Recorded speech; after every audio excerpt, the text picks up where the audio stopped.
তিন অন্ধকারের মধ্যে একজন নবী, তার নাম হযরত ইউনূস আলাইহিস সালাম। এই ঘটনাটি সবারই জানার কথা, ছোট বড় সবারই জানার কথা। তো তিনি নবী তো ছিলেন, কিন্তু পাশাপাশি তিনি সাধারণ একজন মানুষ ছিলেন। নবী হয়ে বরাবরই আল্লাহর আদেশ ও তার কওমকে সৎ পথে আহ্বান করলেন, বরাবরই আল্লাহর পথে ডাকলেন। একজন নবী হয়ে বারবার তার কওমকে আল্লাহর পথে ডাকার নির্দেশ দান করলেন। কিন্তু এক সময় তার ডাকে কেউই সাড়া দিল না, কোনো কওমই তার ডাকে সাড়া দিল না। একটা সময় তার প্রচণ্ড রাগ হয়ে গেল। তিনি উপায় না পেয়ে তার কওমকে অভিশাপ দিলেন আর বললেন, আল্লাহ তোমাদের অতি তাড়াতাড়ি শাস্তি দিক। এ কথা বলে মনে জমে থাকা রাগ নিয়ে তিনি তার নিজ শহর ছেড়ে আর একটি শহরের উদ্দেশ্যে একটি নৌকায় উঠে পড়লেন। তো তখনও আল্লাহ তাআলা ওই তার কওমকে অভিশাপ দেন নাই। তো তিনি বরাবরের মতো মনে দুঃখে ওই নৌকাতে উঠে পড়লেন। উঠে পড়ার পরে কিছু দূর যাওয়ার পরে শান্তই ছিল, সমুদ্র খুবই শান্ত, আবহাওয়া খুব ভালো। কিন্তু কিছুক্ষণের মধ্যে সবকিছু অন্ধকার হয়ে আসলো। ঢেউ উত্তাল হয়ে গেছে, সমুদ্র উত্তাল হয়ে গেছে।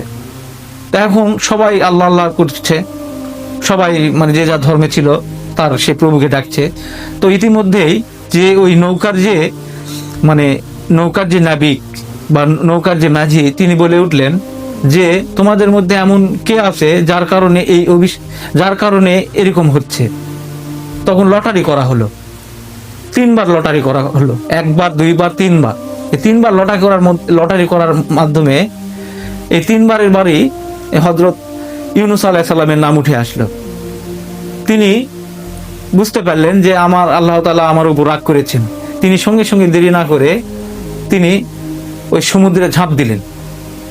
ঝাঁপ দেওয়ার সঙ্গে সঙ্গে অন্ধকার রাত, সমুদ্র তাকে ঢেকে নিল। এক নাম্বার অন্ধকার, সমুদ্র তাকে ঢেকে নিল। 2 নাম্বার অন্ধকার, যে তাকে মাছে খেয়ে নিল, একটি মাছ এসে তাকে খেয়ে নিল। এটা হচ্ছে 3 নাম্বার অন্ধকার। তো এই অন্ধকারের মধ্যে মাছের পেটের মধ্যে তিনি আর কোনো বের হওয়ার কোনো রাস্তা পাচ্ছিলেন না, কোনো দিকে যাওয়ার কোনো রকম কোনো সুযোগ নেই। তিনি বিপদে পড়ে আল্লাহর নাম নিলেন, একটি দোয়া পাঠ করলেন। দোয়াটি হলো, লা ইলাহা ইল্লা আনতা সুবহানাকা ইন্নী কুনতু মিনাজ জালিমিন। এই দোয়াটি তিনি ওই মাছের পেটের মধ্যে থাকতেই বললেন, এবং এই বলার সাথে সাথে আল্লাহ তাআলা তার ডাকে সাড়া দিলেন। তিনি ওই তিমি মাছকে বললেন যে, হে তিমি, তুমি ইউনূসকে সহি সালামতে তার তীরে ফিরে দিয়ে আসো। যে বলা সেই কাজ। তিমি তার যে শহর, ইউনূস আলাইহিস সালামের যে শহর, তার শহরে তিনি তাকে উগলে ফেলে দিলেন এবং তিনি খুব অসুস্থ হয়ে গেলেন।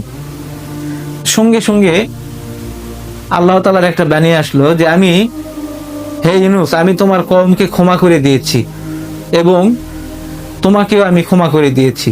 তিনি তিমির পেটের মধ্যে থেকে উঠে দেখলেন তিনি সুস্থ হয়ে গেছেন। তাকে সবাই, তার কওমরা নিতে আসলো, ভাই আসুন ভাই আসুন, আপনি যা বলবেন, আল্লাহর কথা যা বলবেন, আমি আল্লাহর পথে আসবো, আমরা আল্লাহর পথেই থাকবো। সুবহানাল্লাহ। তো একজন নবী হয়ে ভুল করেছিলেন, কিন্তু আল্লাহ তাকে শুধরানোর সময় দিয়েছিলেন।